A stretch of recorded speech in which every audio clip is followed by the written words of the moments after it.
भाई, है क्या ये प्राण प्रतिष्ठा, बताएंगे बात।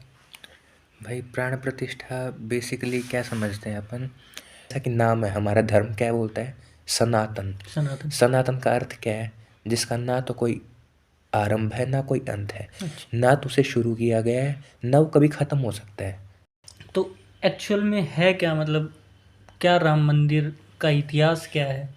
देखो भाई, कहाँ से मतलब ये टॉपिक उठा, क्या चाह हुई कि राम मंदिर बने? इतिहास क्या है मेन? प्राण प्रतिष्ठा से क्या मतलब समझते हैं हम? जैसे हमारे अंदर प्राण होते हैं वैसे ही भगवान के अंदर प्राण होते हैं। जय श्री राम सभी भाइयों को, और राम राम भाई विशाल। जय श्री राम भाई। तो आज हम बात करेंगे भाई, बहुत ही बढ़िया टॉपिक है, लाजवाब टॉपिक है, 22 जनवरी के बारे में। जैसा कि आप जानते ही हैं, 22 जनवरी को श्री राम जी हमारे अयोध्या आ रहे हैं, जी। जिनकी प्राण प्रतिष्ठा का शुभारंभ हमारे प्रिय नरेंद्र मोदी जी कर रहे हैं। तो कुछ सवाल हैं जो जनता के भी हैं, एक्चुअल में क्या चीज़ है, अयोध्या के बारे में क्या है। तो मैं विशाल शर्मा जी, जानते होंगे शर्मा जी से बात, हमारे पंडित जी से बात करना चाहूँगा। भाई, है क्या ये प्राण प्रतिष्ठा, बताएंगे बात। भाई प्राण प्रतिष्ठा बेसिकली क्या समझते हैं अपन। जैसा कि आपको पता ही चल रहा है, शब्द सुन के ही पता चल रहा है कि हम एक मूर्त मतलब भगवान तो वो है, निराकार रूप है, जिसका कोई रूप नहीं है। लेकिन हमारे सनातन धर्म के अंदर क्या कहा गया है कि हम वही ह्यूमन साइकोलॉजी वाली बात है। हम किसी चीज़ को देखते हैं ना, हम उसमें विश्वास ज़्यादा करते हैं, ना कि जो हम ना देखें ना।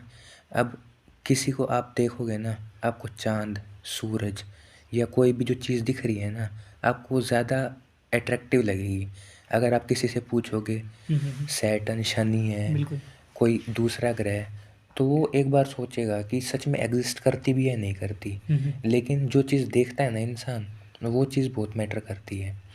निराकार रूप है भगवान का, कोई आकार नहीं है, कोई रूप नहीं है। पता प्रभु है है हमें, हमारे। हमारे बाबा हैं, भोलेनाथ हैं, निराकार रूप है। लेकिन एक जो होता है ना स्वरूप, वो स्वरूप देखते हैं हम भगवान के अंदर, जो मूर्ति है उनकी।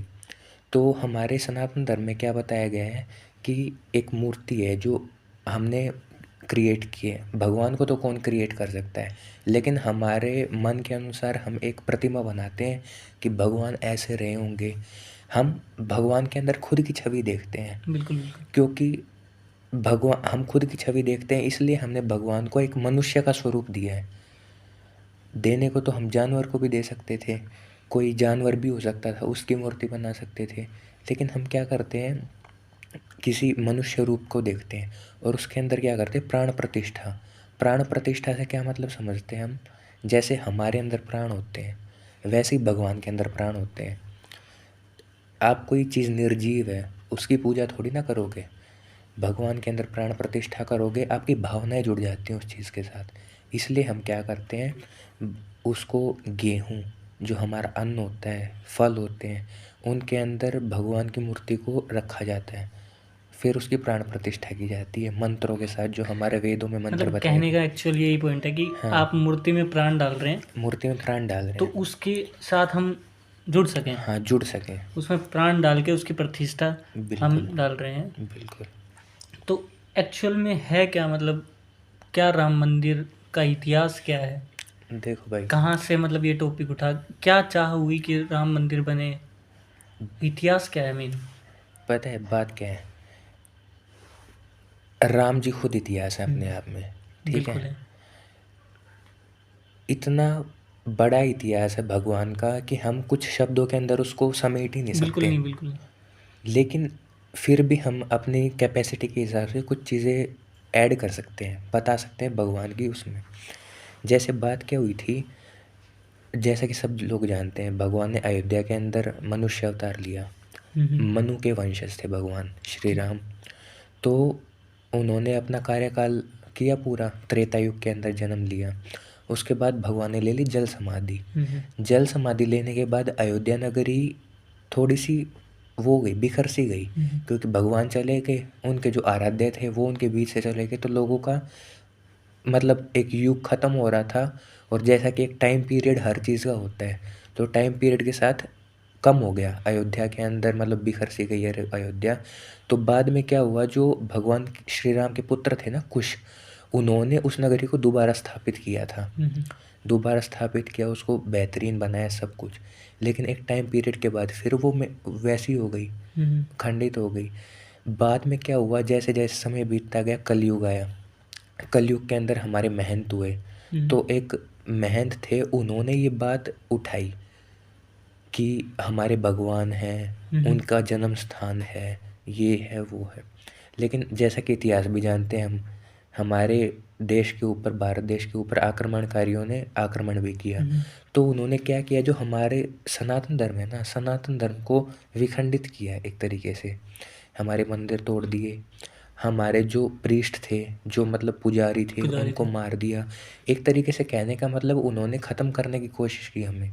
पर जैसा कि नाम है, हमारा धर्म क्या बोलता है, सनातन। सनातन का अर्थ क्या है, जिसका ना तो कोई आरंभ है ना कोई अंत है। ना तो उसे शुरू किया गया है, ना वो कभी ख़त्म हो सकता है। कहने का अर्थ ये है। तो वही बात है, अंत तो है ही नहीं। पर जैसे कि बाबर आया, एग्जाम्पल लेते हैं अपन। बाबर ने क्या किया, तोड़ दिए मंदिर, उसकी जगह मस्जिद बना दी अयोध्या के अंदर। जो मेजर मेजर थे ना, सिर्फ अयोध्या की बात नहीं है, मथुरा के अंदर देख लीजिए आप, ज्ञानवापी है, जो ज्ञानवापी मंदिर है, जैसे कि काशी का। मथुरा के अंदर है, श्री कृष्ण जन्मभूमि है, वहाँ पे भी मस्जिद है, उसके ऊपर भी विवाद चल रहा है। पर क्या किया उसने, तोड़ दिया, बाबरी मस्जिद बना दी। उसको भी इतना अच्छा स्वरूप नहीं दिया था बाबर ने। लेकिन जो औरंगज़ेब था ना, वो बहुत कट्टर था, उसने उसकी जगह मस्जिद बनाई थी, बाबरी मस्जिद की जगह। हमारे जो महंत थे, उन्होंने ये बात सोची कि एक फ़ॉरेन इन्वेडर आके हमारे मंदिरों को नष्ट कर रहा है, सब कुछ तबाह कर रहा है, तो हमारा भी कुछ कर्तव्य बनता है। बिल्कुल बनता है भाई। तो इसके लिए उन्होंने दोबारा आवाज़ उठाई। 1850 या 53 के उस टाइम पे हम अंग्रेज शासक थे हमारे देश के। तो उस वक्त उन्होंने आवाज़ उठाई, बहस चलती रही, ये होना चाहिए, वो होना चाहिए। तो उन्होंने क्या किया, बीच में एक वो बना दिया, मिडल लाइन बना दी कि भाई छोटा सा एरिया हिंदुओं को दे दिया कि आप इसके ऊपर श्री राम वो करिए, पूजा कीजिए, राम चबूतरा जिसको बोला जाता है, और बाबरी मस्जिद रहनी चाहिए। लेकिन वही बात है, दो धर्म और दोनों एक दूसरे के विपरीत, एक पूर्व है एक पश्चिम है, तो साथ चल नहीं सकते ना। बिल्कुल नहीं चल सकते भाई। तो और क्योंकि जो सच है वो सच है भाई, मंदिर तो वहाँ पे था ही, मंदिर वहाँ पे था, तो इसको तो कोई मिटा नहीं सकता। धीरे धीरे विवाद चलता गया, सरकारें बदलती रही, किसी ने ध्यान दिया नहीं। बाद में आई भारतीय जनता पार्टी की सरकार, जिसको जनसंघ था। भारतीय जनता पार्टी पहले कोई इंडिविजुअल पार्टी नहीं थी, जैसे शुरू से कांग्रेस है ना, ऐसे नहीं थी। दो पार्टियों का मर्जर हुआ था, एक जनसंघ का और एक और पार्टी थी। उन दोनों ने मिलके और भारतीय जनता पार्टी की स्थापना की। और 1980 के अंदर अटल बिहारी जी शुरू में वो हुए बीजेपी के लेकिन अध्यक्ष। हाँ, ये मुद्दा जैसे कि हाँ, अटल बिहारी वाजपेयी जी ने शुरू हाँ, किया था फिर कि यहाँ राम उन्होंने मंदिर होना चाहिए। हाँ, फिर उन्होंने शुरू किया, इस लाइन के ऊपर आया कि हमारा जो धर्म है ना, हमें उसको पुनर्जीवित करना है। पुनर्जीवित करना चाहिए। हालांकि हमारे जो महंत थे, उन्होंने शुरू किया था ये कार्यक्रम, जिसके ऊपर सुप्रीम कोर्ट के भी काफ़ी वर्डिक्ट आए।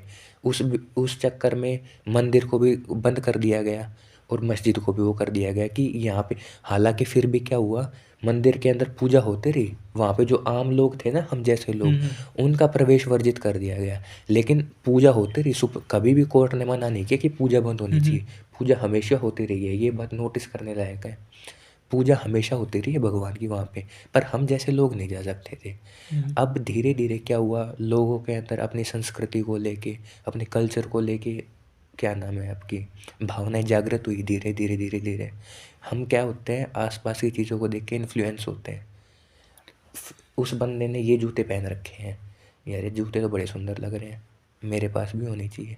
ऐसे ही क्या किया, अब एक सरकार आई, मोदी सरकार, उन्होंने क्या किया, अपने कल्चर के बारे में दुनिया को बताया। हम क्या होते हैं, वेस्टर्न कल्चर को देख के बहुत इन्फ्लुएंस होता है आजकल का यूथ है ना। एक एग्जांपल से शुरू करते हैं। अगर आप कह दोगे ना कि कोई खादी का कपड़ा है, लोग सोचेंगे यार बहुत ओल्ड सिविलाइज्ड है बंदा। लेकिन और एक ओसवाल का नाम ले लो, 2 ब्रांड के नाम लेता हूँ, एक ओसवाल है और एक पीटर इंग्लैंड है। दोनों इंडियन ब्रांड्स हैं, बिल्कुल है। ओसवाल भी इंडियन ब्रांड है और पीटर इंग्लैंड भी इंडियन ब्रांड है। हालाँकि ज़्यादातर लोगों को पता नहीं है ये बात कि पीटर इंग्लैंड एक इंडियन इंडियन ब्रांड है। ब्रांड है। लेकिन क्योंकि उसके नाम के अंदर इंग्लैंड है ना, लोगों को लगता है यार फ़ॉरेन कंट्री है, चीज़ बेहतरीन मिलेगी, बिल्कुल। उसको ज़्यादा प्रमोट करेंगे ना कि ओसवाल को। चीज़ सेम है दोनों, सेम इंडियन ब्रांड बना रहा है। ऐसा ही हमारे देश के साथ है। हम उन लोगों को फॉलो कर रहे हैं जो हमसे सीख के गए हैं। सिक्के गए। वेस्टर्न कल्चर है, हमसे सीख के गए हैं। खुद को एलीट बताता है पर क्या एलीट है उनके अंदर, और हमें ही सिखा रहे हैं और हमारा यूथ उनको फॉलो भी कर रहा है। बात ये है ना। तो पर मेनली जो आपने अभी मुद्दा उठाया कि बीजेपी, क्या मैं ये मानता हूँ कि जानना चाहता हूँ कि बीजेपी ने ये मुद्दा उठाया श्री राम मंदिर का जो भी है, खुद के जो आने वाले इलेक्शन 2024 के लिए, क्या उसके लिए ये तैयारी की नहीं, है? मैं आपके शब्दों में थोड़ा फेरबदल करना चाहूँगा विवेक जी। बात पता है क्या है? बीजेपी ने मुद्दा पॉलिटिकल एजेंडा के लिए नहीं बनाया, क्योंकि अगर पॉलिटिकल एजेंडा ही है तो भाई कोई भी पार्टी समर्थन करो ना। अगर आपको वोट बैंक ही गेन करना है तो वोट बैंक तो कांग्रेस गेन कर लेती। हम्म। 50 हाँ, ये साल से बात तो है कि भाई 50 साल से जो मुद्दा अगर चल रहा आपने है, बीच में अग, कांग्रेस पार्टी भी अगर आई, आपने सत्ता में आई, वो भी तो इसका। सत्ता में आई नहीं, आपकी पार्टी हमेशा से ही सत्ता में थी, हम्म। आप बनवा देते। हम्म। बीजेपी, अगर आप ये कह रहे हो कि बीजेपी पॉलिटिकल एजेंडा, अरे पॉलिटिकल एजेंडा था तो आप भी तो कर सकते थे वो चीज़, आपका वोट बैंक बन जाता। पर चीज़ वो ना मैं किया नहीं। तो आप जो बात कह रहे हैं कि पहले भी वहाँ पूजा होती थी, राम मंदिर था एक्चुअल में, तो ये जो नई मूर्ति की स्थापना करनी, उसमें प्राण डाल के प्राण प्रतिष्ठा करनी, तो पुरानी मूर्ति का क्या? पुरानी मूर्ति भी वहाँ पे स्थापित की जाएगी, पुरानी मूर्ति भी वहाँ पे रहेगी। नई मूर्ति के अंदर, जैसे कि आप रिसेंटली जानते हैं, न्यूज़ में आपने देखा होगा, हमारे प्रधानमंत्री जी अभी अभी नासिक गए थे। अच्छा। वहाँ पे कालारमन टेम्पल है, एक श्री राम भगवान का ही मंदिर है, वो भी नासिक के अंदर गोदावरी नदी के किनारे पड़ता है। वहाँ पे पूरा मंदिर है ना काले पत्थर से बना है, और वहाँ पे मूर्ति भी काले पत्थर से ही है। मैं पर्सनली विजिट किया है मैंने मंदिर, बड़ा ही शानदार, बड़ा ही सुंदर आर्किटेक्चर है वहाँ पे। तो वहाँ पे मोदी जी ने अभी किया था, साफ़ सफाई भी की थी। हमारे जो पॉलिटिकल लीडर हैं वो सिर्फ ये नहीं दिखाना चाहते दुनिया को कि आप सिर्फ भगवान से जुड़ो, वो कहना चाहते हैं कि आप वो भी तो रखो, अपना एजेंडा भी तो प्रमोट करें, कि साफ़ सफाई भी तो रखो। आप एक चीज़ को कंसिडर कर रहे हो कि वो ना पॉलिटिकल एजेंडा को कवर कर रहे हैं। पॉलिटिकल एजेंडा, आप उस चीज़ में ये भी तो देखो कि वो साफ़ सफाई को भी तो प्रमोट कर रहे बिल्कुल कर हैं। रहे हैं भाई। अगर आप एक अभिनेता को देख के, वो कैसे कपड़े पहन रहा है, वो कैसे रह रहा है, क्या खा रहा है, आप उसको फॉलो कर सकते हो, तो आप एक अपने पॉलिटिकल लीडर को फॉलो नहीं कर सकते जो कि अच्छी चीज़ सिखा रहा है आपको, अपने आप साफ सफाई रखना सिखा रहा है, अपने कल्चर से जुड़ना सिखा रहा है, क्या आप वो नहीं सीख सकते? और जो बाबरी मस्जिद थी जो पहले, तो अभी उसका क्या उसके सीन लिए रहा? उसके लिए भी अब लोग कहते हैं कि इन्होंने मस्जिद तोड़वा दी। आपको ये बात शायद पता नहीं होगी, दुनिया की सबसे बेहतरीन और सबसे बड़ी मस्जिद अयोध्या के अंदर ही बनाई जा रही है, जो बहुत शानदार है। मतलब अभी तक हम क्या कहते थे कि इंडिया की सबसे बड़ी मस्जिद जामा मस्जिद दिल्ली के जामा अंदर है, मस्जिद दिल्ली पर की। अब दुनिया की सबसे बड़ी मस्जिद जो किसी इस्लामिक कंट्री के अंदर भी नहीं है, जिसको गल्फ़ कंट्रीज़ बोलते हैं, वहाँ भी नहीं है, वर्ल्ड की सबसे बड़ी मस्जिद अयोध्या के अंदर बनाई जा रही है, और सबसे बेहतरीन, सबसे शानदार मस्जिद बनाई जा रही है वो। अच्छी बात है विशाल, बहुत अच्छा लगा जानकर। लेकिन मैं ये जानना चाहता हूँ, हाँ, राम मंदिर आ रहा है, घर राम आ रहे हैं हाँ हमारे, जी। प्रभु श्री राम आ रहे हैं, तो जी। फ्यूचर के लिए हमारे लिए क्या क्या अच्छी बातें रहेंगी राम मंदिर के बनने पर, जो कि बन चुका है 22 जनवरी, सॉरी 21 जनवरी। देखिए पता है बात क्या है, अगर कल्चरल एस्पेक्ट को या अपने धार्मिक एस्पेक्ट और रिलीजियस एस्पेक्ट को हम एक तरफ भी रखें ना, तो दूसरा एस्पेक्ट, अब देखा जाए ना, लोग कहते हैं कि आपने मंदिर बनवा दिया, हॉस्पिटल क्यों नहीं बनवाया, स्कूल क्यों नहीं बनवाया। बेसिकली आप हॉस्पिटल और स्कूल से करते क्या? अपनी इकोनॉमी ग्रो करते, पैसा कमाना आपका एजेंडा था ना। पैसा आप राम मंदिर से क्यों नहीं कमा सकते? एक बात बिल्कुल। बताइए, अब राम मंदिर बन रहा है, वहाँ पे कितने लोग काम कर रहे हैं, मजदूर भी हैं, और क्या नाम है, आप जो एमटी स्टाफ है, जो मल्टीटास्किंग स्टाफ होता है, वो भी काम कर रहा है वहाँ पे, वो लोग क्या सैलरी नहीं ले रहे? वहाँ पे क्या इकोनॉमी ग्रो नहीं कर रही? हम्म, लोगों को, आसपास के एरिया के लोगों को काम मिल रहा है। मंदिर बनने से वहाँ पे क्या होगा, उसकी साफ सफाई में भी लोग भागीदारी करेंगे, हम्म, उनको एम्प्लॉयमेंट दिया जाएगा। हम्म, आसपास में जो हम मंदिर जाते हैं तो पास में क्या होता है, ठेले होते हैं हम्म, मिठाई के, प्रसाद के, फूलों के। इन लोगों को क्या एम्प्लॉयमेंट नहीं मिलेगा? दूसरा, कल्चरल एस्पेक्ट देखा जाए तो टूरिज़्म प्रमोट होगा। बाहर की कंट्रीज से या इंडियंस हैं वो आएंगे, मंदिरों के अंदर बाहर से आएंगे, तो हमारा क्या होगा, इंटरनेशनल लेवल पे टूरिज़्म वो होगा, प्रमोट टूरिज्म होगा, बढ़ेगा। टूरिज़्म बढ़ेगा। तो ये चीज़ भी तो देखिए ना, सिर्फ कल्चरल एस्पेक्ट को मत देखिए। बिल्कुल भाई, थैंक यू विशाल भाई, जो जानकारी हमें दी, लोगों को दी। जी। अच्छा लगा, आपसे बहुत अच्छा लगा बात कर कर, और जानकर कि क्या एक्चुअल में राम मंदिर है, उनके बारे में जान के, भगवान श्री राम के बारे में जानकर बहुत अच्छा लगा। Thank you so much. Thank you भाई। तो जो जो बातें हमने की, लोगों के लिए हम पहुंचाना चाहते हैं एक माध्यम से जो भी, तो बड़ा अच्छा लगा मेरे को। अगर कुछ भी आपके लिए, जानकारी के लिए अच्छी बातें हैं तो उसको अपनी ज़िंदगी में उतारें। मैं तो यही चाहता हूँ, जो भगवान श्री राम आ रहे हैं हमारे घर, जी। तो सिर्फ थोड़ा सा आने करो वाली भाई। 22 जनवरी को सब बड़े धूमधाम से एक बार फिर दिवाली बनाए, मैं यही चाहता हूँ। बिल्कुल। तो अंत में मेरा भाई यही कहना है, जय जय श्री श्री राम, राम। जय श्री राम। जय श्री राम।